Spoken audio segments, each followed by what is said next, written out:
Assalamualaikum warahmatullahi wabarakatuh. Innal hamdalillah nahmaduhu wa nasta'inuhu wa nastaghfiruh wa na'udzu billahi min shururi anfusina wa sayyiati a'malina. May yahdihillahu fala mudilla lahu wa may yudlil fala hadiya lahu. Wa asyhadu an la ilaha illallah wahdahu la syarika lahu wa asyhadu anna Muhammadan abduhu wa rasuluhu la nabiyya wa rasula ba'dah. Allahumma shalli wa sallim wa barik ala Muhammadin wa ala alihi wa ashabihi wa man tabi'ahum bi ihsanin ila yaumil qiyamah. Amma ba'd. Pemirsa Akhbar TV dimanapun Anda berada, marilah kita senantiasa memanjatkan rasa syukur kita kepada Allah Subhanahu wa taala atas segala nikmat yang telah dicurahkan kepada kita, dengan jalan kita ikuti jalannya Rasulullah SAW serta orang-orang yang bertakwa, dengan menjalankan perintah Allah Subhanahu wa taala serta meninggalkan larangannya, agar betul-betul kita menjadi hamba yang dimasukkan oleh Allah Subhanahu wa taala ke dalam surganya. Amin ya rabbal alamin. Para pemirsa Al-Akhbar rahimani wa rahimakumullah, di antara tujuan Allah Subhanahu wa taala menjadikan kita ada di alam dunia adalah kita betul-betul diuji oleh Allah Subhanahu wa taala siapakah di antara kita yang paling baik amalannya, yang amalannya betul-betul ikhlas karenanya, serta betul-betul cocok dengan tuntunan Rasulullah SAW, manusia pilihan Allah Subhanahu wa taala. Dan Allah Subhanahu wa taala tatkala menciptakan semesta, Allah menciptakan berbagai macam variasi yang ada di dalamnya. Di antaranya Allah Subhanahu wa taala menciptakan sesuatu hal yang menjadikan kita ketika melakukan, kita akan disayang olehnya. Dan ada pula ketika kita melakukan suatu hal karena faktor ciptaan Allah Subhanahu wa taala, di antaranya adalah iblis, setan, dan yang lainnya, kita terjatuh dalam kemaksiatan yang itu merupakan larangan Allah Subhanahu wa taala. Dan dengan adanya kita sampai saat ini, ma'asyiral muslimin, memiliki hikmah yang sangat luar biasa. Karena Allah Subhanahu wa taala selain memiliki siksa yang amat pedih, Allah Subhanahu wa taala juga Maha Pengampun lagi Maha Penyayang.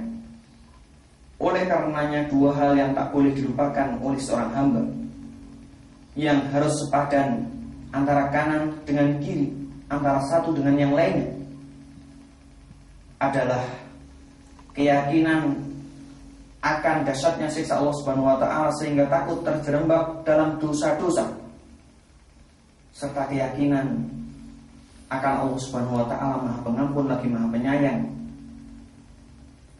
sehingga dia mau berbuat baik, di antaranya bertobat memohon ampun kepada Allah Subhanahu wa taala. Di antara salah satu perintah Allah Subhanahu wa taala yang termaktub dalam Al-Qur'an, yang tidak bisa dipungkiri sedikit pun, ma'asyiral muslimin rahimakumullah, yang ini ditujukan oleh kepada setiap hambanya, bukan sebatas orang-orang yang durjana, bukan teruntuk mereka-mereka yang berbuat salah saja, maupun bukan hanya teruntuk mereka-mereka yang khilaf terhadap dirinya, akan tetapi dipukul rata oleh Allah Subhanahu wa taala kepada setiap person, kepada setiap hambanya, yaitu adalah perintah taubat kepadanya. Sebagaimana Allah Subhanahu wa taala menuturkan dalam firman-Nya Al-Qur'an surat At-Tahrim, ya ayyuhalladzina amanu tubu ilallahi taubatan nasuha. Wahai orang-orang yang beriman, senantiasa bertobat serta bertobatlah kalian kepada Allah Subhanahu wa taala dengan taubat yang nasuha, yaitu taubat yang murni, taubat yang lurus, taubat yang betul, bukan taubat sambal, bukan taubatnya orang-orang yang meledek serta menghina Allah Subhanahu wa taala. Sehari ini taubat, sesekali esok hari dia melanggar. Sekali ini taubat, sesehari yang lainnya dia melanggar, bukan. Akan tapi taubat yang senantiasa diperbaharui, yang karena kesalahan tidak sengaja atau terlupa dia kemudian bertobat lagi serta bertobat lagi, di antaranya dengan bacaan istighfar, agar betul-betul dosanya diampuni oleh Allah Subhanahu wa taala. Para pemirsa al-akhbar dimanapun Anda berada, para ulama kita Ahlussunnah wal Jamaah, pengikutnya salaful ummah, mereka memberikan syarat yang luar biasa ketika seseorang bertobat pada Allah Subhanahu wa taala. Di antara syarat yang pertama yaitu adalah al-iqla' minad dzunub, yaitu berlepas diri dari segala dosa. Dia kapok untuk mengulangi yang kesekian dan yang kesekian kalinya. Sebagaimana firman Allah Subhanahu wa taala dalam Al-Qur'an surat Al-Imran, "Walladzina idza fa'alu fahishatan aw dhalamu anfusahum dzakarullaha fastaghfaru lidzunubihim wa may yaghfiru dzunuba illa Allah wa lam yusirru 'ala ma fa'alu wa hum ya'lamun."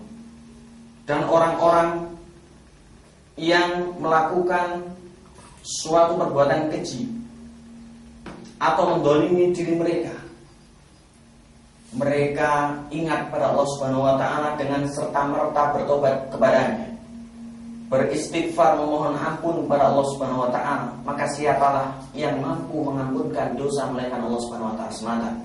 Dan mereka tak mau mengulangi untuk kesekian kalinya, dikarenakan mereka adalah orang-orang yang sudah mengetahui.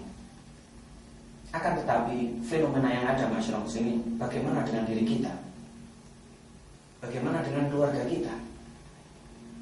Tatkala suatu dosa telah kita lakukan, tanpa sadar kita lupa beristighfar, kemudian esok hari kita ulangi, esok harinya kita ulangi, dan lama-lama menumpuk dalam hati sang bari. Oleh karenanya, jangan sampai kita berlarut dalam dosa, akan tetapi kita senantiasa istighfar, mohon ampun, bertaubat pada Allah Subhanahu wa taala. Kemudian syarat yang kedua, sebagaimana disebutkan oleh para ulama Ahlussunnah wal Jamaah, adalah an-nadam, yaitu menyesal bahwa dia terjatuh dalam dosa, menyesal bahwa dia telah terpeleset dalam kubangan maksiat, bukan berbangga serta senang hati dia memproklamirkan diri dia orang-orang yang berdosa. Na'udzubillah summa na'udzubillah.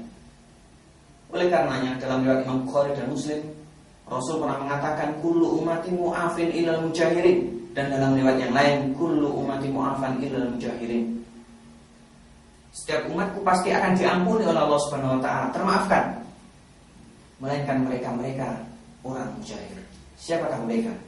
Mereka yaitu orang yang tatkala malam hari berbuat dosa, kemudian ditutup dosanya oleh Allah Subhanahu wa taala, namun keesokan harinya dia bercerita, aku telah begini dan begitu, aku melanggar ini dan itu, dengan bangganya kepada sesama, yang secara tak sengaja dia telah membuka tabir tutupan Allah Subhanahu wa taala atas dosanya.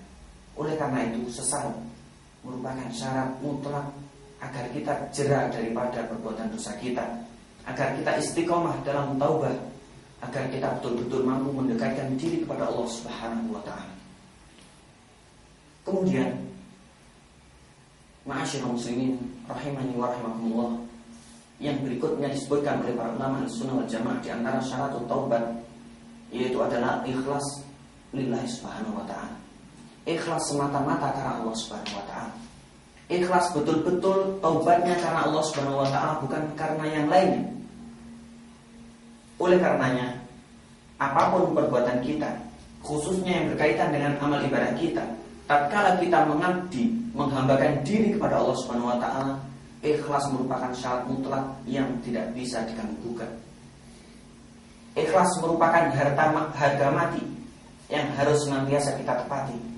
Tanpa adanya ikhlas, tak mungkin seseorang sanggup istiqomah. Tanpa adanya ikhlas, amal ibadah suatu saat akan tercecer, bahkan luntur sirna.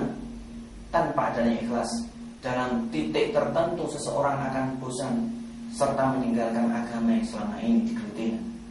Oleh karena itu sungguh tepatlah Imam Malik rahimahullah ta'ala tatkala bertutur, maka lillahi yabqa, apapun yang dilakukan atas dasar Allah Subhanahu wa ta'ala yabqa, pasti akan awet, langgeng serta kekal. Dan otomatis lawan dari itu semua adalah maka li ghairillahi yafna, apa-apa yang dilakukan atas dasar bukan karena Allah Subhanahu wa ta'ala, adanya iringan niatan-niatan yang lainnya karena manusia, karena tetangganya, karena mertua, karena istrinya maupun atasan dan lain sebagainya, yafna, itu tidak akan pernah langgeng, itu akan luntur, itu tidak kekal, dan suatu saat akan hancur pudar serta sirna. Oleh karena itu masyarakat muslimin yang dirahmati Allah Subhanahu wa ta'ala, ikhlas merupakan harga mati yang tidak bisa ditawar lagi. Ikhlas merupakan syarat mutlak yang harus senantiasa kita tancapkan dalam hati tatkala kita taubat kepada Allah Subhanahu wa ta'ala, guna kita bersih diri maupun bersih hati. Para pemirsa Al-Akhbar dimanapun Anda berada, marilah di penghujung pembicaraan kita ini kita sering-sering melafazkan kalimat istighfar, memohon ampun kepada Allah Subhanahu wa ta'ala sebagaimana Rasulullah, manusia yang telah dijamin oleh Allah Subhanahu wa ta'ala, manusia yang telah mendapat jaminan terbebas dari dosa di masa lalu maupun yang akan datang, manusia yang telah ada kepastian surga di hadapannya, manusia pilihan, manusia terbaik kekasih Allah Subhanahu wa ta'ala, masih senantiasa gemar untuk istighfar. Disebutkan dalam beberapa riwayat bagaimana dasarnya istighfarnya Rasulullah SAW. Oleh karena itu kita sebagai hamba, kita sebagai pengikut setianya Rasul, jangan sampai lisan kita senantiasa kering daripada istighfar. Jangan sampai hati kita lalai terbengkelai daripada taubat ingat Allah Subhanahu wa ta'ala. Jangan sampai kita menjadi orang-orang yang berbangga diri atas dosa yang selama ini telah kita lakukan. Jangan sampai kita menjadi orang-orang yang sombong, yang merasa amal kebaikan kita telah banyak sehingga mampu melenyapkan keburukan-keburukan kita selama ini. Jangan, karena itu merupakan talbisu iblis, tipu daya iblis yang tidak akan pernah menguntungkan sedikit pun seorang hamba. Oleh karenanya para pemirsa Al-Akhbar dimanapun Anda berada, marilah betul-betul kita banyak istighfar, betul-betul kita tinggalkan dosa dan tidak mengulangi untuk yang sekian kalinya, serta betul-betul kita menyesal. Dan yang lebih utama daripada itu semua adalah betul-betul kita ikhlas kepada Allah Subhanahu wa ta'ala, agar amal ibadah kita termasuk taubat di dalamnya betul-betul awet, langgeng, serta sesuai dengan harapan serta tujuan kita, yaitu menggapai ampunan, rahmat serta kasih sayang Allah Subhanahu wa ta'ala. Aku qouli hadza astaghfirullah li wa lakum fastaghfiruhu innahu huwal ghafurur rahim. Assalamualaikum warahmatullahi wabarakatuh.